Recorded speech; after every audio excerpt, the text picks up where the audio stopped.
Hello, it's another Wednesday, and here is yours truly to bring to you the news with the extra touch.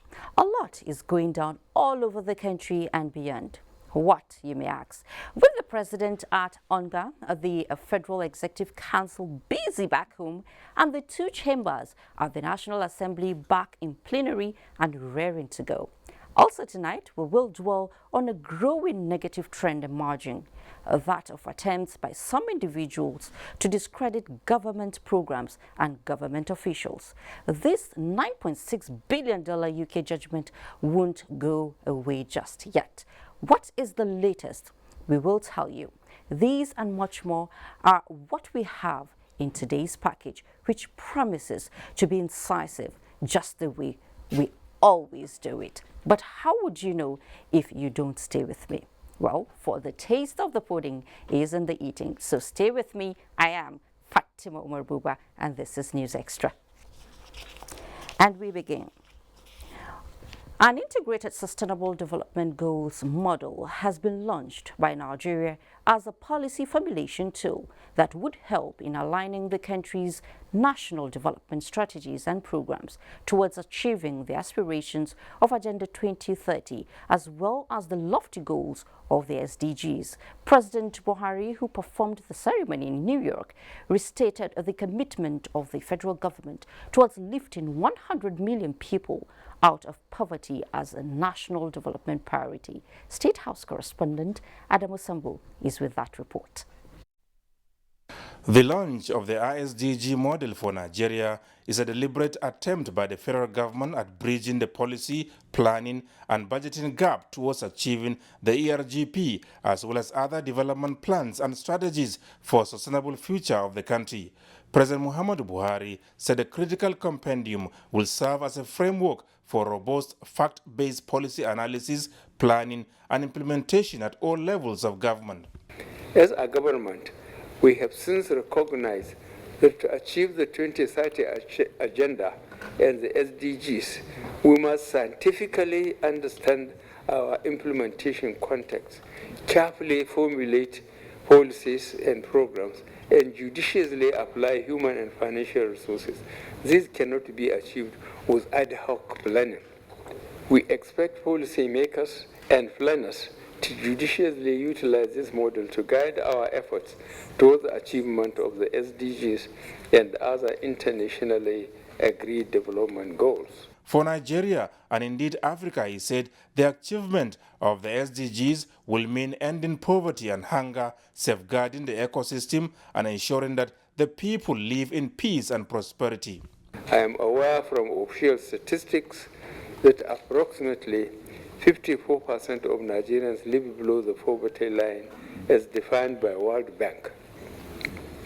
It is pertinent to state that reducing extreme poverty and hunger is one of the cardinal objectives of our administration. It is for this reason that in May this year, we committed ourselves to lifting approximately 100 million Nigerians out of poverty within 10 years period. I look forward to seeing the 36 states and the FCT customize this planning tool at the state level.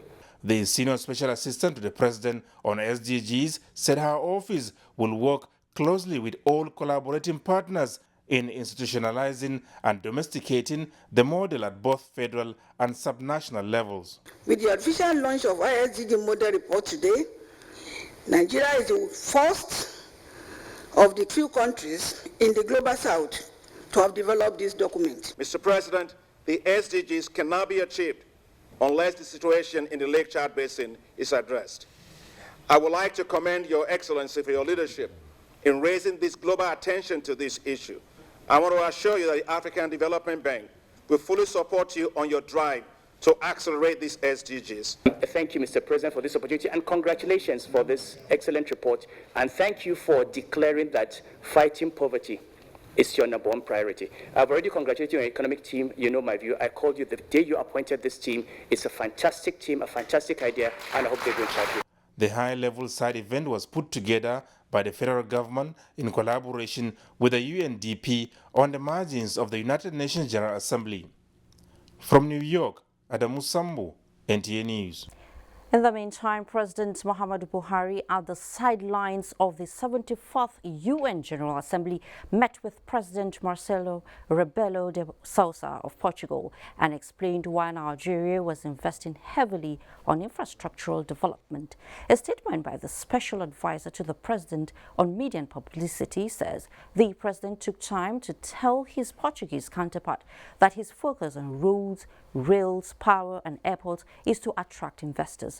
Considering Nigeria's vast population and poor infrastructure, President Buhari noted that with proliferation of illegal small arms in the Sahel region, security situation in the northeast of Nigeria has become precarious. He, however, stated that government was doing a lot to bring things under control on security in the Gulf of Guinea. He solicited for the support of Portugal, saying most of the stolen crude oil from Nigeria and other countries passed through the region. He expressed gratitude to Portugal for the steadfast support it has given Nigeria on many fronts. President de Sousa of Portugal commended the excellent relations between his country and Nigeria, saying, and I quote, "We have Portuguese companies in Nigeria.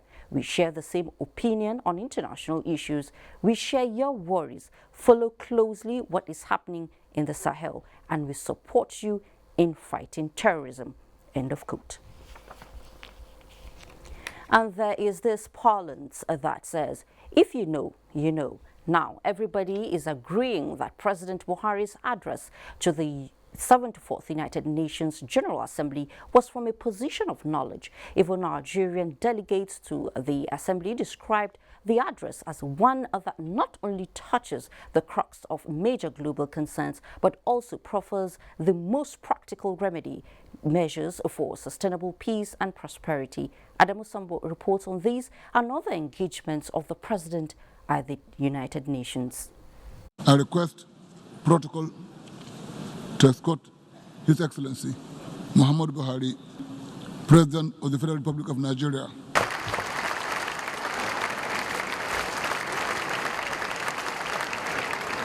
And when the proud Nigerian leader eventually took the floor, the world listened as he delivered what many described as a well-thought-out speech that will remain a standard of reference for the United Nations in its efforts at enhancing global peace and sustainable future for all. A developed Africa will not be antagonistic to industrialized countries, but will become friends and partners in prosperity, security, and development. Well, very happy. The president had, standing ovation for the speech. It was very properly delivered. It shows that God is actually, with him. We are very proud of that. That Nigeria is now the head of the General Assembly, controlling all the other nations of the world. I feel very proud. I think there is no better idea to be proud of being a Nigerian than what I have seen on the floor of the General Assembly today. So what are your takeaways as the governor of Nasarawa State? We are going back home with more ideas on how to resolve these challenges that we are facing. Meanwhile, President Muhammadu Buhari says for the United Nations, Agenda 2030, which envisages a world free of poverty, hunger, disease and want to succeed, various obstacles faced by member nations must be addressed through collective actions. Addressing a high-level political forum on sustainable development, the president laments that Nigeria's efforts towards achieving sustainable future are being hampered by emerging megatrends such as climate change, irregular migration, rapid urbanization, population growth, technology advancement, and new rigid trends in financing for development. Like many developing countries, Nigeria has its fair share of climate migrants forcibly uprooted from their lands in view of the effect of climate change on livelihoods. In this connection, we call on the international community to fulfill its obligations relating to finance, technology, and capacity building. Nigeria, he said, has embarked on stakeholder engagement and policy approach towards ensuring equitable spread of affordable housing, education, and health facilities while introducing measures that will minimize tax evasion, illicit financial flows, and financial leakages. It is important to reiterate the realities of our interconnectivity, which requires that we continue to work together for the realization of the SDGs in such a manner that no one is left behind. We must therefore remain resolute in seeking new durable solutions for the comprehensive attainment of the 2030 development goals. President Buhari's high-level engagements continue at the United Nations. From New York, Adamu Sambu, NTA News.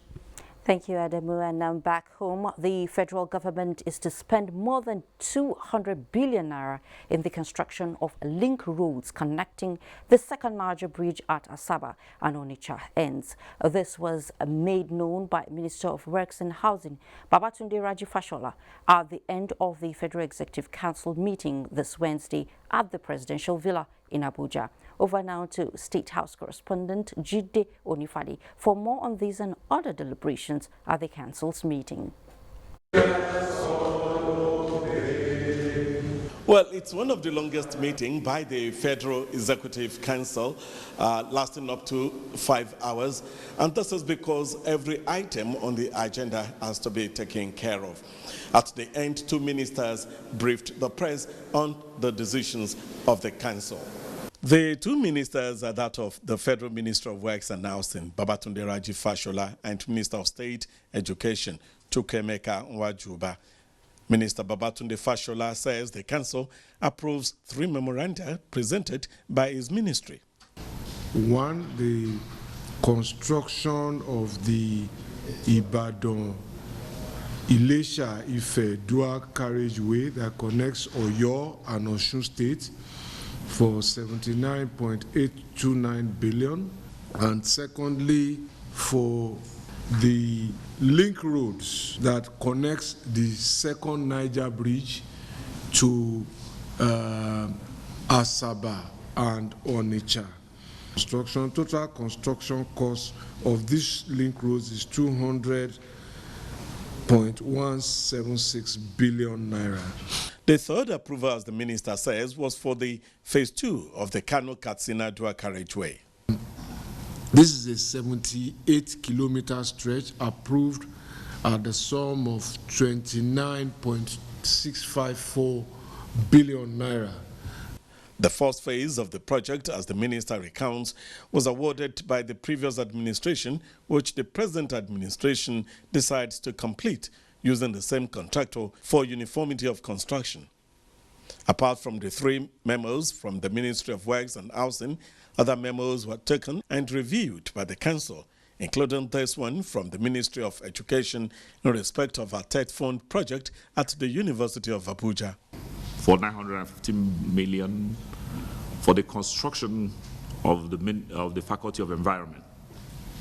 We also proceeded to award for 908 million for the award of the contract for to build the Faculty of Education. Now, those are 2 components arising out of the special intervention that was awarded them in 2017, and Council had to act to give effect to them so that they can proceed with the delivery on those. The meeting was presided over by Vice President Yemi Osinbajo. In the State House, Jide Onifade, NTA News.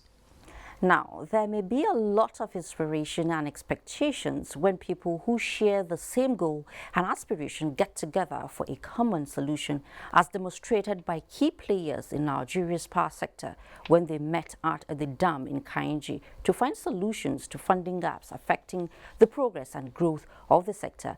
Joining that meeting of like minds on behalf of Vice President Yemi Osinbajo was Minister of Power Salim Momo, who said the federal government will be implementing the next level agenda for the sector by sustaining collaboration with the participants. Joshua Ujito reports.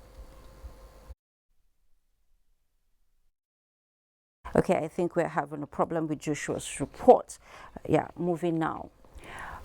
Vice President Yemi Osinbajo has vowed to waive his constitutional immunity to enable the most robust adjudication of what he describes as several baseless allegations, insinuations and falsehoods against his persons and office. The Vice President announced this in a tweet he personally authored. He noted that in the past few days, a spate of reckless and malicious falsehoods have been peddled in the media against him by a group of individuals. Vice President Osinbajo tweeted that he has instructed the commencement of legal action against two individuals, one Timi Frank and Kach Ononuju, who the Vice President said have put their names to these falsehoods. And the Economic and Financial Crimes Commission, EFCC, has refuted reports in some national dailies attributing a statement to its acting chairman, Ibrahim Magu, that there is corruption in the National Social Investment Program. The EFCC, in a statement, describes the report as false and mischievous tweets of the facts as presented by an event by a representative of Mr. Magu, according to the EFCC. At no time was the social investment program mentioned, nor was there any allegation of corruption on those who pretend over the program. And while some who, for purposes best known to them, are trying to run down government programs, the world is applauding such programs. The latest of such applause came at the World Economic Forum, which endorsed President Muhammadu Buhari's National Social Investment Program aimed at reducing poverty in Nigeria by conferring the prestigious Public Entrepreneur Award on the Special Advisor to the President on Social Investments, Mariam Uwais. 40 other individuals selected from different countries also received awards. Government leaders, such as legislators, policymakers, and heads of government entities, as well as leaders in international organizations who harness the power of social entrepreneurship to create public good through appropriate policy or regulatory tool. Kim In-sun, Korea Social Enterprise Promotion Agency, Mariam Uwais, National Social Investment and Welfare Programs. Meanwhile, the Buhari Media Organization has applauded the endorsement of the Social Investment Program of the federal government by the World Economic Forum. The award was conferred on Nigeria at the WEF's Impact Summit in New York. The Buhari Media Organization says it is obvious that the people-oriented programs put in place by the Buhari administration are attracting international encomiums, as some countries are now understudying the policies and adopting them as they have become reference points for poverty reduction. According to the group, the Social Investment Program has impacted positively on over 40 million Nigerians, with a long-term target to removing about 100 million people out of poverty in 10 years. And the National Social Investment Office says the Office of the Vice President is not involved in financial transactions or the disbursement of funds for the National Social Investment Programs and SEPT, but only goes round markets in the state where the Trader Money Scheme is launched to engage with beneficiaries. Communications Manager, National Social Investment Office, Justice Tien Abeso, BBA, explains that the Ministry of Budget and National Planning is in charge of all matters regarding financing, budgeting, procurement and disbursement of funds allocated and released for the social investment programs. The statement notes that the steering committee for the NSIO, chaired by the Vice President, supervises the implementation of social investment programs, while the steering committee, comprising 9 ministers, meets regularly for updates to review, advise, guide and approve the processes of the national social investment programs. And away from that, the federal government has declared Tuesday, October 1, as a public holiday to mark Nigeria's 59th independence anniversary. The Minister of Interior, Rauf Aregbesola, while congratulating Nigerians on the commemoration of this year's celebration, enjoins all to support President Muhammadu Buhari's administration in its avowed determination to build a secure, economically viable and corruption-free nation. And we're going to the interview segment, and I have with me Ajugri Ngalale. He is the Senior Special Assistant to the President on Public Affairs. It's really good to have you on News Extra tonight. Thank you for having me. Yes. So, we've heard reports, we've seen, copies from different organizations and also the BMO talking about the social investment program. All this, where is it coming from, if I may ask? Well, there's no doubt about the fact that there have been some unscrupulous elements in the political realm, as well as, unfortunately, most unfortunately, in some segments of even the media, that have peddled reports that are materially false. One of them has been retracted this evening by a major newspaper after they had alleged in a report that Vice President Yemi Osinbajo was involved in some sort of 90 billion naira scandal within the Federal Inland Revenue Service. With that retraction now, it's becoming very clear that these are political machinations of some individuals who obviously don't mean well for members of the government of the Federation. With that said, the issue of the Office of the National Social Investment Programs, it's important for our people to understand, so that they are not deceived, that all of these programs, when in 2015 President Muhammadu Buhari established this framework, he delegated this office to be overseen by Vice President Yemi Osinbajo. One of the first decisions that the Vice President took was that everything relating to finance, budgeting, procurement, etc., anything that has to do with money was going to be taken away from the Office of the Vice President and domiciled in the Ministry of Budget and National Planning, now the Ministry of Finance, Budget and National Planning. The other element of that includes the homegrown school feeding program, that includes some of the other elements, the trader money, etc. But it's important to make the distinction that the Government Enterprise and Empowerment Program, GEEP, which is the trader money, is managed by BOI, the Bank of Industry. They are involved with procurement and the facilitation of funds. But I want to make very clear that across all these programs, whether managed by the Ministry of Budget and National Planning or by the Bank of Industry, every payment goes through a technological verification process through the Nigerian Interbank Settlement System, NIBSS. And that is also the custodian of the Bank Verification Number, BVN, database. Yeah. So every individual who is a beneficiary is first audited to find out what it is that they're doing, whether they're eligible. Once they're found eligible, the money is sent from the federal government directly into the accounts with BVN linkages to the individuals who are the beneficiaries in a transparent manner, in a way that has been monitored and evaluated by non-governmental organizations, by other third-party organizations around the world and domestically, to ensure that indeed it is a transparent program. Yes, so you've said it all. You said it's transparent, the transactions are transparent and all of that. Right. So but what are the checks and balances? Well, that's part of what I'm mentioning is within the Nigerian Interbank Settlement System, what you now have is a technological backbone to ensure that there is no middleman. We're cutting that out, and in fact, even in the situation of in the program of the conditional cash transfers, where you have us basically going out to very far-flung remote communities across the north and other parts of the south, where there's a dearth of banking infrastructure, we have mobile money agents deliver the money to these homes in cash, but those mobile money agents are also backed by a technological backbone that gives a visualization of the funds being distributed for full transparency. But ultimately, I just want to make one point very clear. It's important to the president at this time that these programs are institutionalized. He does not want a situation where at the end of this administration in 2023, these landmark unprecedented programs touching tens of millions of Nigerians would now go away. So now we're looking at how we're going to transfer the program into the Ministry of Humanitarian Affairs and Social Development to ensure that it's sustainable over a long period of time. Well, thank you very much, Ajugri Ngalale. It's good to have you on News Extra. Well, that was Ajugri Ngalale. Like I said, he's the Senior Special Assistant to the President on Public Affairs. Now, the last has not been heard of the $9.6 billion UK judgment. Details after the break. Please don't go away. I should be on golden accessories.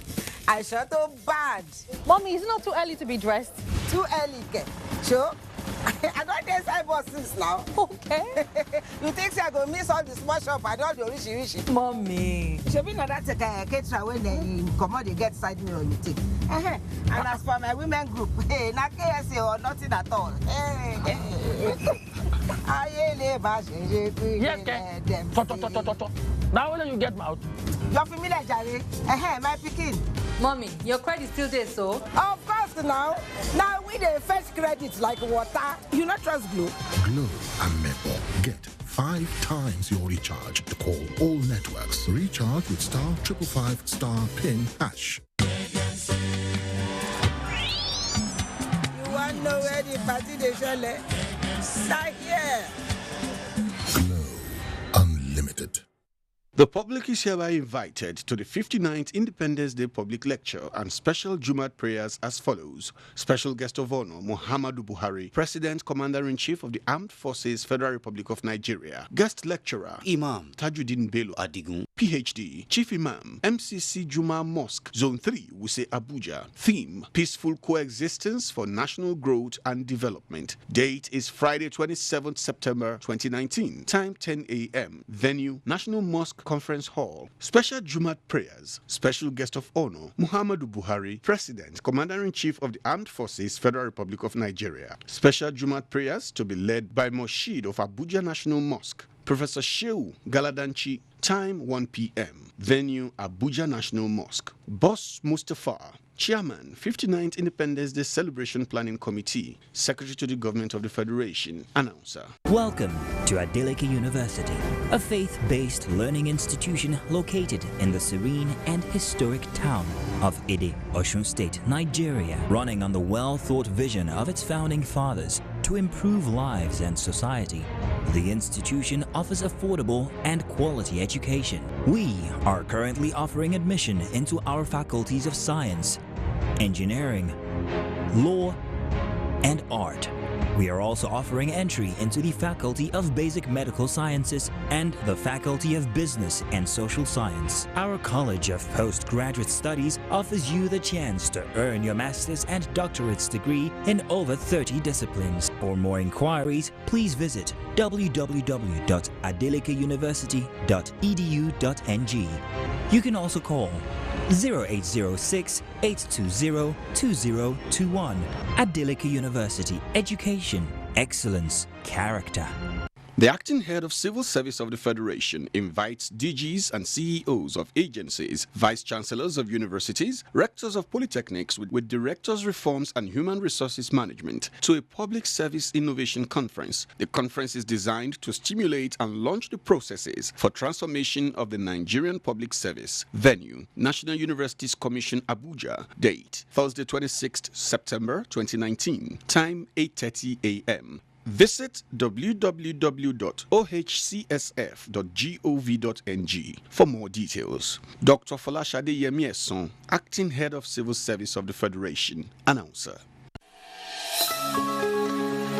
The Minister of Transportation, Right Honorable Chibike Rotimi Amechi, and the Minister of State Transportation, Gbemisola Saraki, welcome stakeholders in the maritime industry and members of the public to the 2019 World Maritime Day celebration with the theme, Empowering Women in the Maritime Community. Date, Thursday, 26th of September 2019. Venue, Eco Hotel and Suite, Victoria Island, Lagos. Time, 8:30 a.m.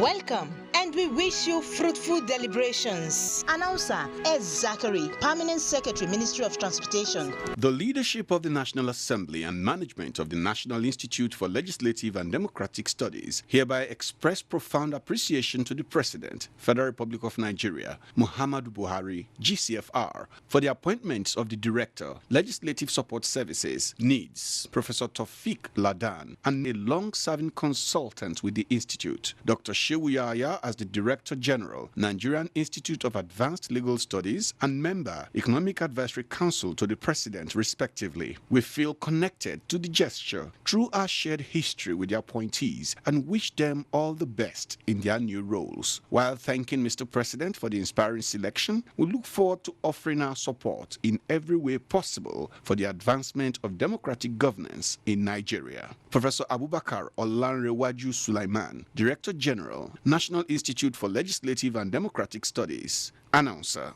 From the creeks of the Niger Delta to the Atlantic Ocean, inland waters and beyond, activities of some unpatriotic Nigerians and criminals are, however, harming Nigeria and Nigerians. Say no to crude oil theft, pipeline vandalism, and illegal oil refineries. These criminal acts destroy the environment, kill maritime life, destroy the livelihood of farmers, fishermen, and reduce Nigeria's economy by billions of naira. Nigerian Navy patrols are working round the clock to secure Nigeria's maritime integrity. Support the Navy and say no to acts that destroy our collective resources. Stop these criminal acts. Blow the whistle. The long arm of the law will surely catch up with culprits. This message is brought to you by the Nigerian Navy. Onward together. Welcome back to News Extra. Nigeria's annual budget are expected to operate from January to December of each fiscal year, but since 1999, it has been a different case as they have always been implemented from the middle of the year. Worried by this, President Muhammadu Buhari implored the Senate to endeavor to reverse the trend.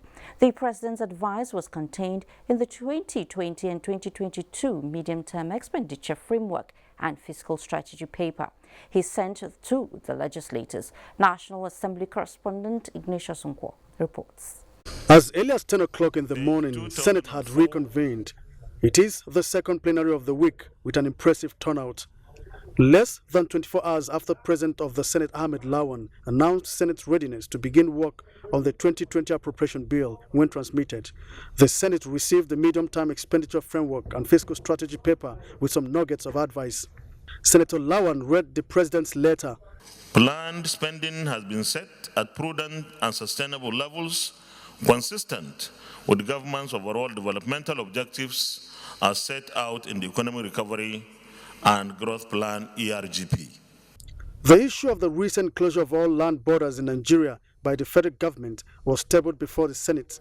Senator Adamu Alero moved the motion, which commended President Muhammadu Buhari for the directive and advised the Minister of Foreign Affairs and Interior to increase diplomatic outreach to the affected neighboring countries to ensure that their countries are not used as smuggling base into Nigeria. This has reduced supply of arms and ammunition to bandits and insurgents. Is this illegal smuggling of rice, of other products? It has reduced. Security-wise, by leaving our borders porous, we are being killed every day. And there's no way Mr. President can be faulted.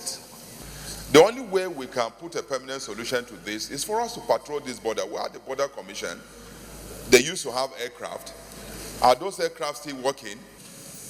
We need to do more so that we'll be able to protect the interest of Nigeria. We'll be able to protect lives and properties of Nigerians within those borders. It's good to close the border and look inwards so that we can sanitize the security arrangement. Senator Ibrahim Oloriegbe drew the attention of the Senate to the urgent need for Nigeria to make development aids work more effectively for Nigerians. To direct National Planning Commission to develop a policy framework that creates mechanisms for development cooperation and aid efficiency in Nigeria. The gates, the aids, and they misapply the aids. We find out sometimes some of these NGOs are even fake. There is the need to know what these so-called donor agencies are doing, what they are doing, and how they are doing them. We are all aware in this country, uncountable number of AIDS NGOs are registered, using it to dupe. And we cannot therefore open ourselves to all manner of aid from all kinds of people with tendencies that are not good for us. We must be able to know exactly what the aids are coming for and then streamline them with our national developmental objectives. The Senate has also received the report of its ad hoc committee on the establishment of its legislative agenda. The Senate has also inaugurated its various standing committees for effective oversight duty to take off.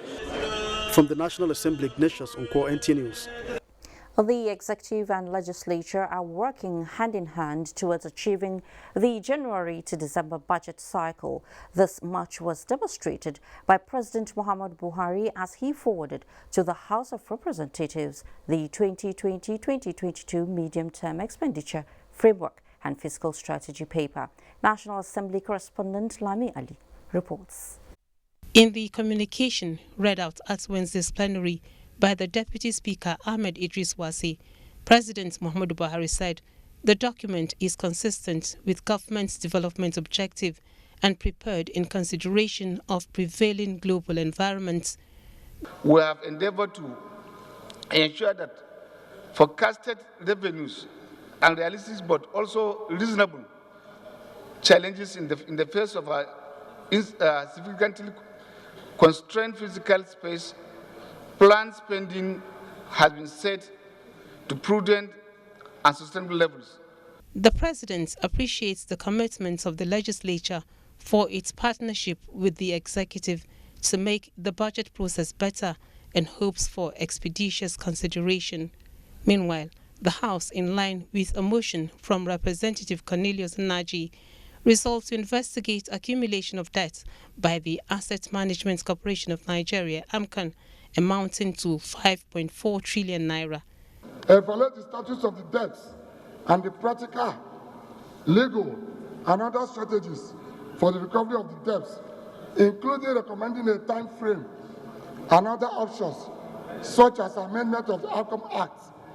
The House also called for the review of the National Anti-Malaria Treatment Policy in Nigeria, as moved by Representative Benjamin Mzundu, and urged the National Center for Disease Control to contain the recent outbreak of Lassa fever in Benue State. The cost of effective malaria treatment is still unaffordable to the poor rural dwellers on whom the burden of malaria is heaviest and have frustrated the effort to control this disease. The need to make malaria treatment free in all public hospitals in Nigeria. Lassa fever is a reality. It's having a lot of toll and killing many in Nigeria. A disease that you normally hear before in some isolated pocket areas. Now it's becoming a pandemic disease. Two other motions on the need for relevant agencies to rehabilitate the Lokoja Okene Auchi Road and the Misau Gwaram Federal Road projects were also adopted by House members due to the socio-economic importance of the roads to surrounding states. From the National Assembly, Lami Ali, NTA News. Thank you, Lami Ali, for that. And to other stories, the federal government's delegation to the United Kingdom to pursue the setting aside the UK's court ruling against Nigeria in favor of PNID began on a positive note, with some reassurance that Nigeria is on the right path if getting justice against a conglomeration Nigerians and other foreign collaborating fraudsters. This was the mood that shot after they rounded up the first leg of a media engagement in the UK. Anthony Forson reports. The Nigerian High Commission in London became the center of attention for journalists who besieged the embassy to get the Nigerian side of the story. In quick succession, they engaged members of the federal government delegation on the country's next line of action, just as they sought to know what transpired. There was another roundtable where the nitty-gritty of how the contract was hatched and awarded were discussed. The delegation, one after the other, tried putting the records straight. We did the investigation with EFCC, and at the course of the investigation, we've been able to prove that the whole transaction was a sham. And while here, we're even getting some witnesses coming to talk to us to support our case, indicating that the whole project, the whole agreement was a sham. So these things affect me and you. So you should get those people you have confidence in, the friends you have, to come and help us. Let the world know that there is serious conspiracy to defraud Nigeria. From there, they proceeded to the European headquarters of Bloomberg, a financial, software, data and media company. Then, The Economist and African Report. before returning to the embassy where they held a closed-door meeting with the legal team. We've been able to reinforce our position on a narrative that we are going to robustly challenge the arbitration award, and we've also met with the lawyers. You can see that in the last 2 hours we've been closed-door meeting with our lawyers. Frankly speaking, we look at the reliefs we're asking for.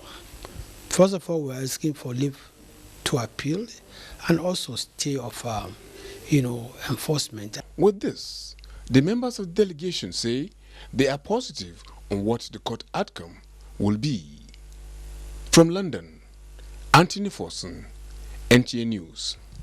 And as the clock ticks gradually, Attorney General of the Federation and Minister of Justice Abubakar Malami and Information and Culture Minister Lai Mohammed, in a last-minute engagement in London, have reinforced Nigeria's confidence in having a fair hearing in Thursday's outing when the case between the federal government of Nigeria and Processed and Industrial Development comes up on Thursday. Anthony Forson again reports. Apart from an outing with the British Broadcasting Corporation in London, the federal government's delegation met with a group made up of businessmen, academicians, legal practitioners, technocrats, and friends of Nigeria. It was a very successful, very productive conversation. Very good insights in terms of the government's position. It's clearly a very, very challenging and quite surprising case. And I think the more information that's shared with the investment community in London, the better the government will be able to push back on this quite shocking and disappointing situation. The UK lawyers will be working with the Nigerian government to set aside that judgment, which we believe to be unjust, unfair, and to have been procured using misrepresentation, fraud, and deceit. What are the chances of Nigeria? The chances of Nigeria are bright. There are lots of steps that need to be taken to present to try and set aside the award. So, as the clock ticks, the Nigerian delegation's confidence looks bright and promising. We are equally happy with the reach out in terms of public sensitization, and we are equally happy with the interest internationally generated by reputable media houses that have come over seeking to be enlightened as to what indeed are the undertones that gave rise to an award that a lot of people find very reprehensible. Many people did not know what procedures, what requirements were needed for this kind of contract to be awarded in Nigeria. For instance, people did not know before now that this particular award never went through the Federal Executive Council. They did not know that even the Department of Petroleum Resources was not aware. They did not seek or obtain approval from the DPR. People did not know that there was not even one single block put on ground by this company. Nigeria has consistently maintained that the contract was a product of fraud, deliberately designed by PNID and its cohorts to fail from the word go. In London, Anthony Forson, NTA News. Thank you, Anthony. National Interest Defenders, a non-governmental organization that focuses on environmental matters, has filed a suit against a Shell Petroleum Development Company, Nigeria Limited, at the Federal High Court in Abuja over non-remittance of more than 5 trillion naira worth of crude oil sales. The report. The suit is seeking a court order compelling the Economic and Financial Crimes Commission, EFCC, through the Office of Minister of Justice to investigate and prosecute Shell Petroleum Development Company Nigeria Limited over the alleged under-declaration of crude oil exportation and shipment. The NGO alleged that the activities of Shell Petroleum in its Forcados and Bonny oil terminals have led to monumental shortfall in crude oil production in the country and thereby reducing the revenue that should have accrued to the nation. The declarations made by Shell to pre-shipment agents and contained in export documents have shown marked differences when compared with import documents of the same shipments in their countries of destination particularly the United States of America. Nigerians must know, to hide this illicit business and stealing of our common patrimony, we have put before the court issues that Shell turns around and instigates attacks on its facilities so that they can claim that what they stole were lost during acts of vandalism. If Shell on their own can claim that 22 million barrels of our oil has been lost in about 6 months, that will give Nigerians an idea of how much crude oil they have stolen and are prepared to hide from the Nigerian people. No date has been assigned for hearing. You know the saying that seeing is believing, or the one that says, by their fruits we shall know them. That's what we are seeing in the zeal of the federal government to reposition transportation infrastructure. This was demonstrated by the Minister of Transportation, Chibuike Rotimi, when he visited the construction site for the train station in Molerere, Oyo State. Oyinaya Kalu Oka reports that despite all efforts to discourage the minister from going to the station due to the distance involved, he persisted. So, what he saw and his reaction, Oyinaya will tell us. The inspection by the Minister of Transportation, Chibuike Rotimi, and the Minister of State, Gbemisola Saraki, was quite a peculiar one. Getting to the train station located in Molarari community in Oyo State was a Herculean task. It was a long trek that witnessed the trooping out of locals in the community, joining the ministers to inspect the structures. The locals were happy and eager to see the quick completion of the station. I want to thank God for this administration. It's just like a new dawn for us in this company to see the progress of the rail line. And we believe in God that if this thing is continuing, Nigeria, we are going to laugh. But this time to be seeing us, seeing they are doing the train, we are very excited. At the same time, we are very happy. Getting to the site, the Minister of Transportation expressed dissatisfaction with the slow pace of work by the construction company. They've done nothing. There's nothing here at all. Absolutely nothing. No, but why did people suddenly stop? No, this is very poor. This is the worst of all the stations we've stopped. That's why you were telling me it was 3 kilometers we shouldn't come. So they have slowed down so badly that we need to, that's why I said that we must walk down to see what's going on. We need to get them to go back to that same speed that they were before where the last government was dissolved. The minister disclosed that once the loan for the Ibadan-Kano rail line project is secured, work will commence immediately. He speaks further on the coastal rail line.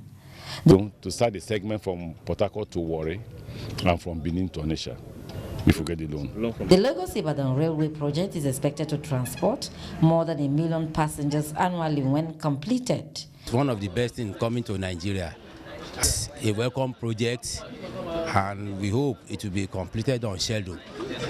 Well, I rate it high because every time we come there's an improvement, right from the Ebute-Metta station at Apapa. Trial run for the Lagos-Ibadan standard gauge rail line is to commence by November this year. Oyinaya Kaloka, NTA News. Thank you, Anina. Now, to some people, the Ember period is tagged a dangerous period to travel. This is because of the belief that many lives tend to be lost to road crashes.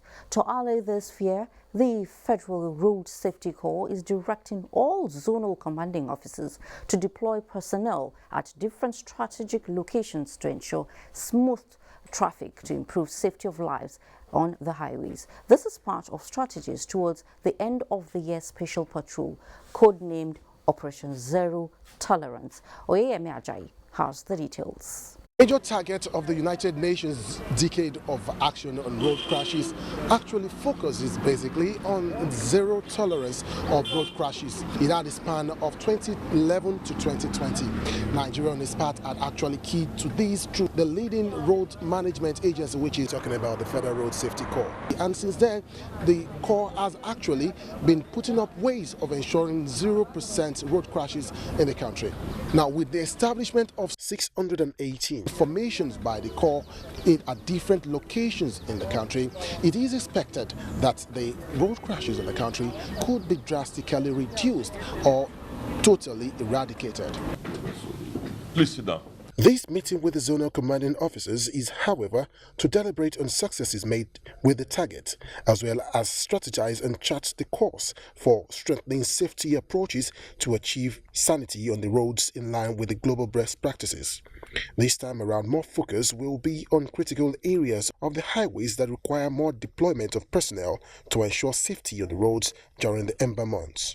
We are collaborating with other sister agencies, security agencies, in terms of surveillance and monitoring of our patrol teams, and this is giving us desired results. We will not stop on this. We continue to ensure that our sanity prevails and the integrity of the Corps is fully sustained. For better outputs for the Corps, more innovative ways in tackling road traffic crashes will be deployed, and these includes daily information updates on traffic matters and management. In Abuja, Oyeyemi Ajayi, NTA News. So keep up the good work, FRSC. Now, it is no longer business as usual for smugglers operating at Idi-Iroko land border in the southwest following the national border drills codenamed X-Swift, a response by the joint security operatives led by the Nigerian Customs Service. Mohammed Abdul Qadir reports that the drills are ongoing simultaneously in 4 zones in the country.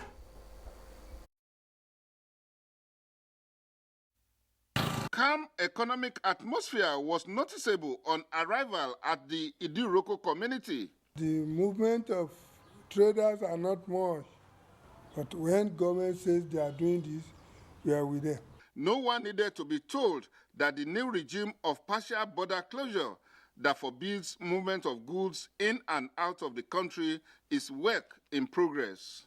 Sequel to this development, the narrative by the residents is that of praise for the federal government for sanitizing the national borders in the 4 geopolitical zones. All the illegal activities going on in our border area since for some weeks now drastically come down. We have to be very sincere to the federal government because the smuggling, we all know the effect of the smuggling on our economy. The factor of heavy security presence along various corridors of Ifetedo, Ijofi, and Imeko, back up with mobile deterrent patrols by the security operatives, make it difficult for movement of contrabands. This is our area, we fear everything. When federal government say no, are you going to say yes? With full armed escort for NTA News crew in line of duty by the personnel of the Nigerian Customs Service, facilitated visits to 3 approved routes for on-the-spot assessment of the parade. This is Agility Joint Security Operative Checkpoint, one of the routes that leads to the 7 officially approved corridors for the ease of doing business in Ogun Area Command. Mohammed Abdul Qadir, NTA News. Thank you so much, Mohammed Abdul Qadir, for the update. Now, European Union expresses strong commitment to partnering with Nigeria in tackling the menace of climate change. These and other reports when News Extra returns. Please stay.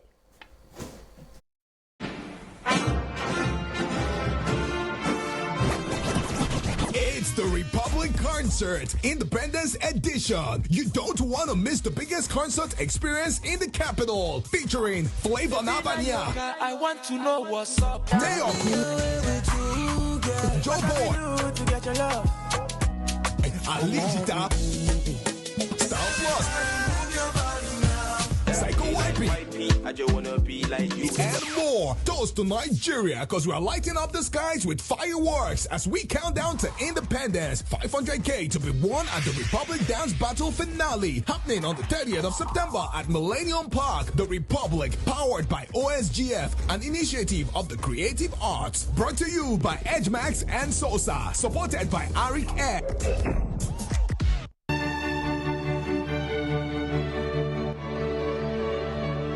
The Nigerian Television Authority, NTA, in partnership with Inspire Me Festival London and 7 Day Media Nigeria, wished to announce the postponement of the Business Investment Summit and Exhibition, earlier scheduled for 27 to 29 September 2019, to a new date of 16th to 17th December 2019 at the same venue of Landmark Hotel, London. The change in date became imperative due to numerous requests from would-be participants to allow for maximum participation. We sincerely regret the inconveniences the change in date caused our esteemed and ready participants. For details, call 080-3301-0251. Nigerian Television Authority, NTA, announcer. To the outer framers, the hat tippers, the fringe goers, you don't need to hide anymore. Try Dettol Even Tone. It cleans and helps to reduce the appearance of blemishes caused by oil, dirt and germs, giving your skin a healthy feel for an even better you. Introducing the new Dettol Even Tone Pink Glow. Healthy skin feel for an even better you. Ooh, that's the biggest cube I've ever seen. Bigger is better. Discover new Geno Max, 25% bigger for a greater aroma and a richer taste. Wow, that's big. Bigger is better. New Geno Max 5 gram seasoning cube. Chicken and spice flavors. Bigger is better.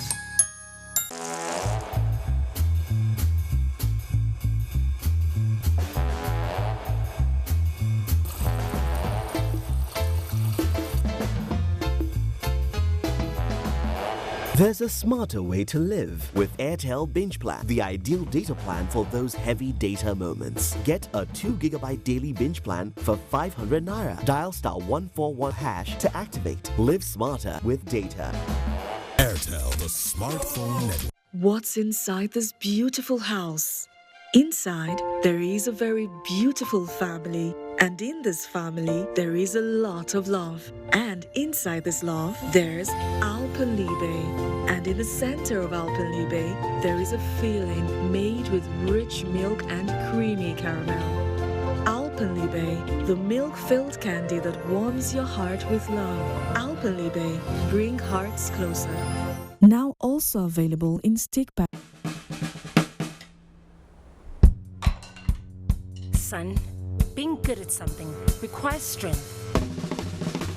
It requires pushing yourself. It requires putting in more.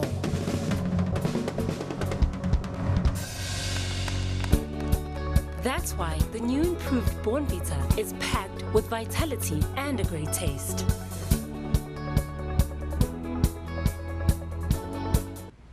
Why keep mixing things when you can have all in one?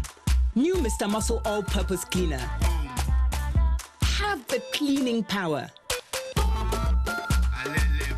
so you can easily dance right through a variety of tough messes like spills and stains, grease and soap scum, and get back to the things you love.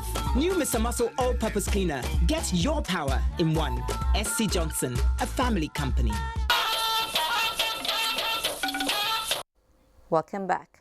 The National Agency for Science and Engineering Infrastructure, NASENI, Nigeria's key technology development institute, is currently driving the backward integration policy of government on science and technology through local fabrication, construction and configuration of industrial machineries and digital devices for diverse purposes. This assertion was made by Executive Vice Chairman Professor Muhammad Haruna while on inspection of NASENI's pavilion at the ongoing Abuja International Trade Fair.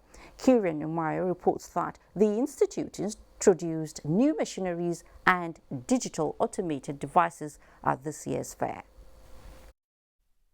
Leveraging on the outcome of last year's trade fair, NASENI concentrated on the demands of individuals and organizations in the designing of machines and digital solutions that will address technology deficit in Nigeria when commercialized. Professor Haruna told reporters that NASENI has the requisite capacity to develop functional and patented prototypes that can give investors the essence of the products, but indicated that NASENI does not have the mandate of or the finances to engage in mass production. On display at Naseni's stand include pedal-powered cassava peeling machine, coconut oil extraction machine, dual-powered charcoal briquetting machine which carbonizes coconut shell, sawdust and rice hulls to achieve charcoal. That each year will come with new innovation. Inside you have seen a lot of automation devices, smart metering devices, and also oil extraction machines that you didn't see last year. These are the new products for the year. It is better to invest on this R&D that will itself produce the infrastructure. Any infrastructure you are building now can be obsolete one day, but the knowledge you are building, the capacity, the ability to do it yourself will always be growing, not diminishing. It will be recalled that the federal government, through Naseni, is currently training 60 Nigerian engineers in China in the manufacturing of electric transformers and high-voltage reading laboratory technique for the takeoff of power equipment and Electrical Machinery Development Institute in Kogi State. Kirin Umar, NTA News. That's a good one for Nigeria. Time now to pause in Abuja and join Abolade Salami live in Lagos for business news. Abolade, it's good to see you this evening. See you too, Fatima. Good evening and welcome to Business News segment. The Central Bank of Nigeria policy on loan-to-deposit ratio of 60% to the real sector by deposit money banks will contribute significantly to the growth of the economy.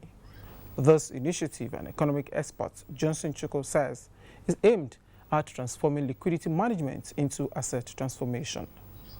Once the banks achieve that loan-to-deposit ratio, the latitude they have to invest in treasury bills will be reduced because they'll be only left with 40% of their deposits. And that 40% will include the money they have in vault balances, it will include their balances with the central bank, and whatever is left will now be invested in treasury bills. It defeats the primary objective of arbitrage, the arbitrage rule of the banks, where they take money from the surplus units and lend to the deficit units. Emphasizing on the need for deposit money banks to lend more to the real sector and minimize their concentration on fixed securities. He noted that globally, financial institutions that only invest in government securities do not necessarily impact on economic activities. The Nigerian Stock Exchange has lifted the suspension placed on Guinea and Niger Insurance PLC in compliance to the company's submission of their audited financial statement for the year ended 31st December 2018. It would be recalled that the exchange in July 2019 notified dealing members of the suspension of 11 listed companies for non-compliance with Rule 31. And still staying put with activities on the Nigerian Stock Exchange, the All-Share Index of the capital market extended its losing streak to settle at 27,000 basis points. Here are details of midweek trading. Trading of shares on the Nigerian Stock Exchange dipped further by 0.25%, resulting from losses in UACN Properties, Guinness, Zenith Bank and Dangote Cement. Volume of shares traded stood at 462 million, valued at 7.9 billion naira, with an all-share index of 27,283.05 basis points, which changed hands in 2,895 deals, and a market capitalization of 13.2 trillion naira. On the activity chart, international breweries, Nigeria breweries, and custodian appreciated in figures. On sectoral performance, NSE Banking, Consumer Goods and Insurance closed in green, appreciating by 0.23%, 0.54% and 2.99%, while NSE Industrial dropped by 0.55%. That does it on business news. It's back to Fatima in Abuja for the continuation of the news. Good evening. Thank you very much, Abolade. The European Union has expressed a strong commitment to partner with Nigeria in tackling the menace of climate change through the provision of renewable energy system. This was the submission of the European Union ambassador to Nigeria, Ketil Carlson, at the climate sustainability meeting with students of Bayero University, Kano. Muhammad Rabiu Ali reports. Ingredients to fan to flame Mother Earth. We prepared deforestation and plastic pollution. We have prepared unsustainable consumption and excess carbon. And with salty sprinkles of air pollution and a passion of heat from bush burning, we keep stirring a dangerous meal called climate change. We now bask in the menace of the meal we have created. Going to school has done me the benefit of embracing healthier lifestyle and adopting renewable energy in our daily life. This explains the theme of the event, Renewable Energy for a Sustainable Future.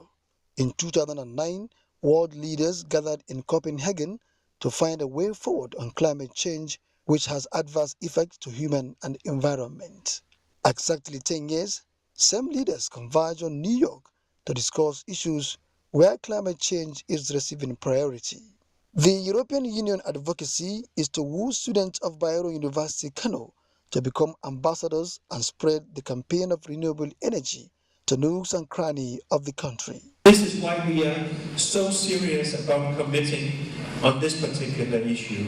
And as part of that, an integral part of that is making sure that there is access to affordable energy for all. And it's one of the Sustainable Development Goals by the United Nations too.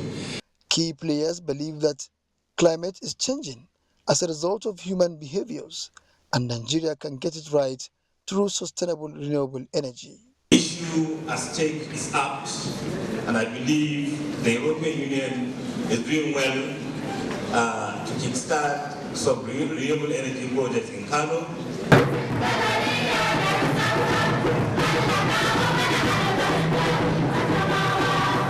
Muhammad Rabiu Ali, NTA News.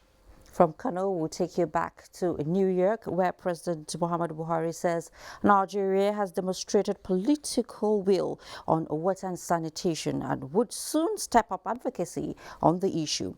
This was at a side meeting with the global chairman of Water and Sanitation for All and former Australian Prime Minister at the ongoing 74th United Nations General Assembly in New York. A statement by the Special Advisor to the President on Media and Publicity shows that the president states that a populous country such as Nigeria spends so much on health and infrastructure as a lot of diseases are waterborne. He notes that at the stage of the country's development, clean water and sanitation are important.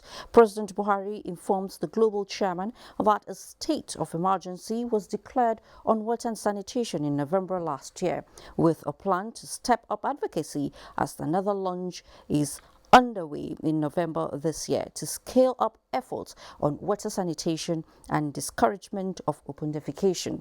The global chairman says his organization values Nigeria's political commitment on Sustainable Development Goal 6 and will lend the needed support. To another development involving professionals in the day-to-day runnings of the nation's activity is key to actualizing Nigeria's dream of curbing unemployment and repositioning the nation's economy to an enviable height.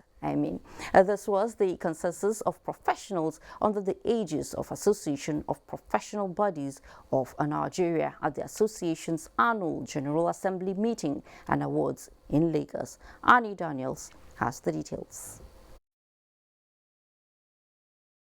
In its quest to render advice to government on national policy issues, the Association of Professional Bodies of Nigeria was established. The association, however, observed that, in spite of its wealth of knowledge and competent members, when policy matters of national importance are to be made, the association is neglected. Oftentimes, we find macroeconomic principles that come into policy, which are not workable in the other sectors, because they have not really taken into consideration the nitty-gritty, the details from the other sectors. That's why it is important to comprise such a committee with professionals. If all things we put in the National Building Code are followed to the letter, I believe that we cannot be having building collapses in the country. Experts here were quick to point out that politics alone cannot bring to bear the next level agenda, and identified catching them young, education and innovation as probable ways of doing so, which they believe will translate to job creation and national development. It is very important that we reform our education system, to focus our education system on those things that will matter tomorrow, not what matters today. That includes everything from innovation, entrepreneurship, how to code, software development, because these are the things that will drive the future. On our part as a government, we will continue to provide the enabling environment for our professionals to practice and bring in innovations that will further improve the economy of our state of excellence. The Association of Professional Bodies of Nigeria is the apex organization presently comprising 30 professional bodies with the objective of providing Nigeria with an effective forum for transmitting the aggregate views of the nation's professionals on matters of public interest to the government. In Lagos, Annie Daniels, NTA News. And a conference that reinforces the need for collaboration and cooperation of Nigerians from a wide range of professional backgrounds is underway in Abuja to brainstorm and develop the best strategies for sustainable development. Joseph Johnson reports that it is the 24th annual gathering of certified accountants and about 4,000 financial experts. It is typical to see accountants sitting before a system and dealing with figures and all sorts of documents. But having a hall filled with them makes you wonder what file is being audited by these financial gurus. Well, suffice it to say, the file in this regard is labeled Nation Building and Sustainable Growth. They are x-raying the challenges and prospects in order to contribute their quota towards improving Nigeria's GDP. Jackie Akbanke, a chartered accountant, is one of them. She tells me she is here to fine-tune her skills. I make use of the knowledge in my place of work by increasing on what I'm doing, and some of those things I've not known before, I'm yet to learn them and to put them into my job. Increasing population, infrastructural decay, poor legal framework are some of the challenges hindering national development, as identified by this group. It's expected to come up with ideas and suggestions, recommendations to the government as how best we can implement those decisions in order to achieve the overall objective of the government in terms of the cashless society, in terms of robust economy, in terms of, towards the better society. Conference is supposed to examine those things that we do as individuals, as professionals, and also see what can we do to enhance this growth and development that we're talking about. Given the fact that accountants are the heart of businesses, having thousands of them turn their attention to one project maximizes the possibility of maneuvering known and unknown challenges. Joseph Johnson, NTA News. And it's time for another commercial break. Please don't go away.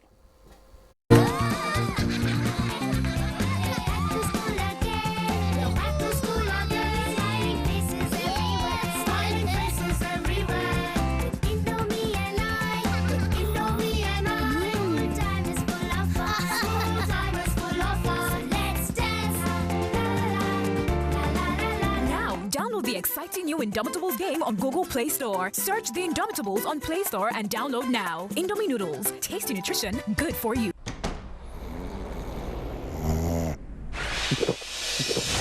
Everybody dance now.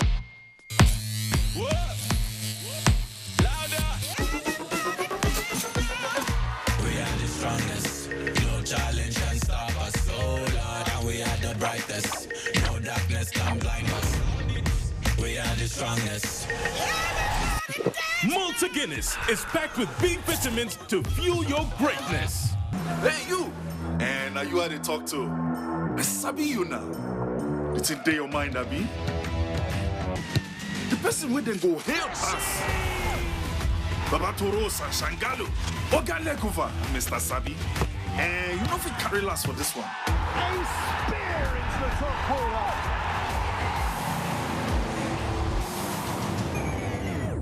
We sabi say Peking will crawl before in waka. So don't look, no help anybody.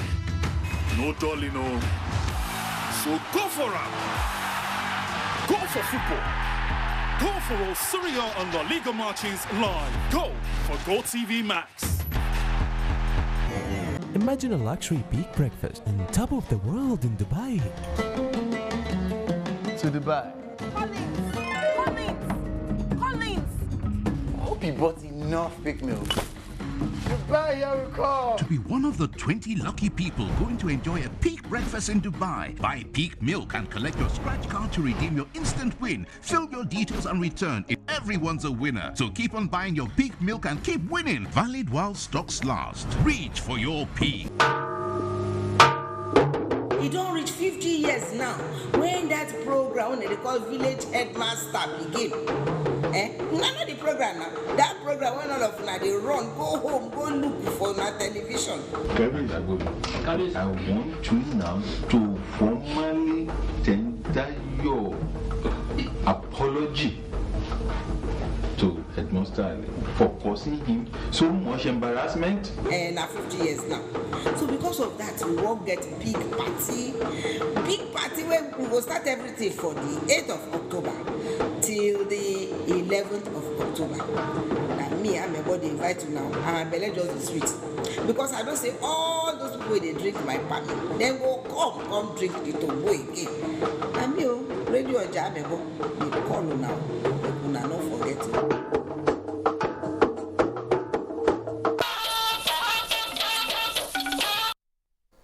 Great to know you're still with us.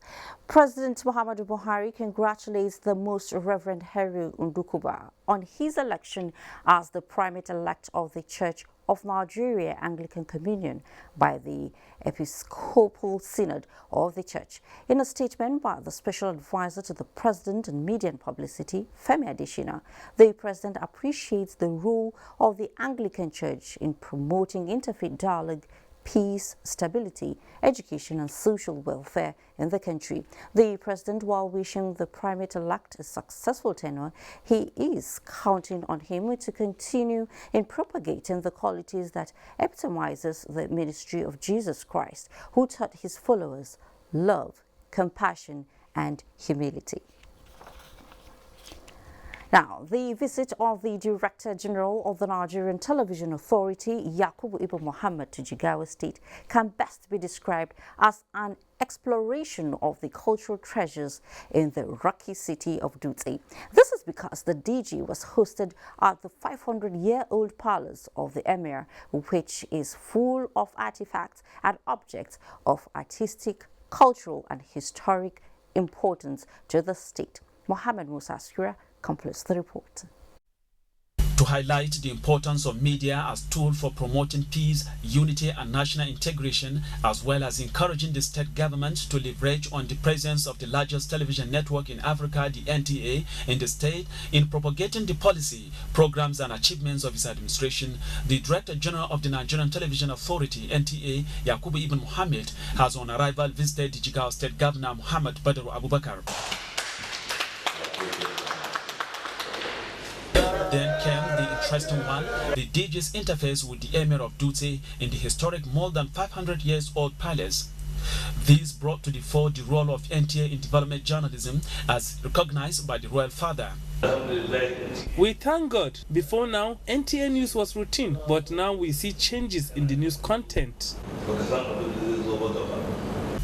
As champion of promoting cultural heritage in NTA, the Director General of the NTA and his entourage were guided around the Palace Museum, housing the Emirates' wealth of heritage, to catch a glimpse at the artifacts, cultural finery, regalia and the ancient currencies, among other objects of historical importance to the Emirate, showcasing the intelligence, skills and techniques of those who lived in the palace hundreds of years ago. As a traditionalist, my visit to this palace is a dream fulfilled. I've engaged with the Emir. I've had, he has given me a short history of the Dutse Emirate, and I've gone around the museum. I've seen artifacts dating back to the 16th century. So I think this visit is quite a huge success. You know, each one of them tells a story, so that you can see it's a history of the craft and culture of the area. The DG of the NTA has earlier had a facility tour and addressed staff of NTA Dutse on topical issues.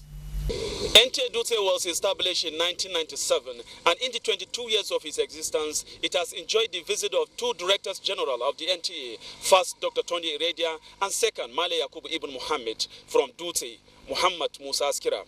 NTA News. Thank you very much, Mohammed, and I would say history, nothing like it. Just a few years ago, lesbians, homosexuals, and those engaged in such practices considered as despicable, ungodly, and un-African were doing so on the cover of darkness. But these days, with the influence and tacit support of the Western, they are getting boldened, but thank goodness Nigerian youth are beginning to say no. We are not like that. The African culture and traditional values must be preserved. Olayinka Ojo in this report takes a look at the issue. Indispensability of African basic values presupposes that Africa has value system that is in cognizance with her environment and conditions, and any way to displace it renders the society backward. These values are the guiding principles for genuine development, which must remain indispensable to the Western values as it covers every aspect of human endeavor.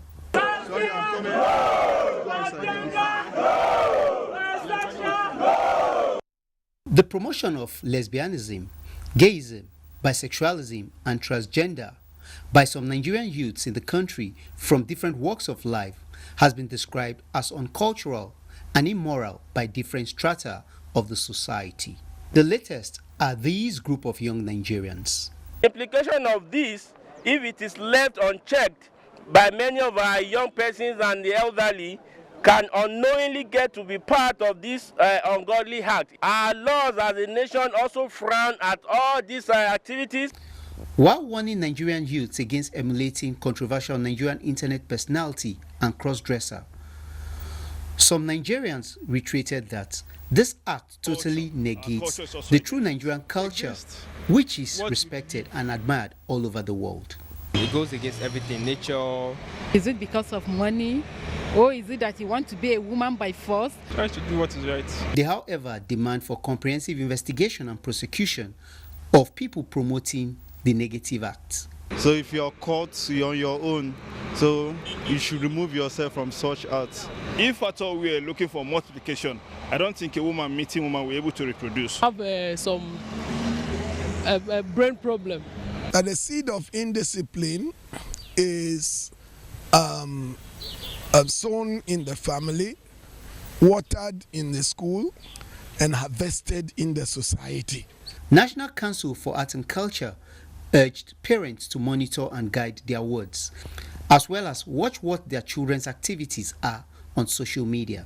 We are trying to bring up a bill which will improve what was happening before now.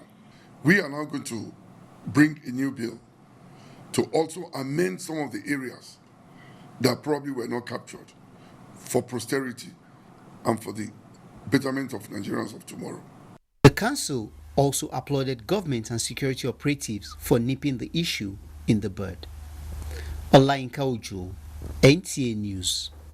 Okay, and report just reaching us says due to the exigencies of the office at Abuja, the Minister of Transportation has directed that the 2019 World Maritime Day, earlier slated for 26th September by 9 o'clock in the morning, will now commence at 3 o'clock in the afternoon.